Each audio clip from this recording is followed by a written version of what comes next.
Welcome to Srilakshmi channel.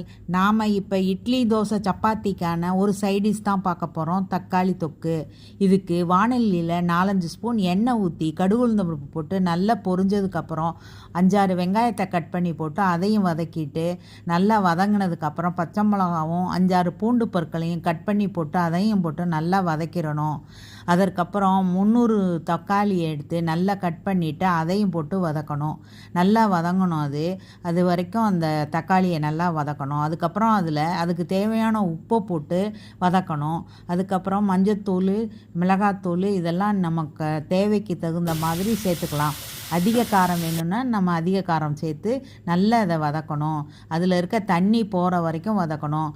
அப்போ தான் நம்ம அது ரொம்ப நாளைக்கு கெடாது. அதுலேருந்து எண்ணெய் பிரிஞ்சு வர வரைக்கும் நம்ம வதக்கி எடுத்து இதை மூடி வச்சுக்கலாம்.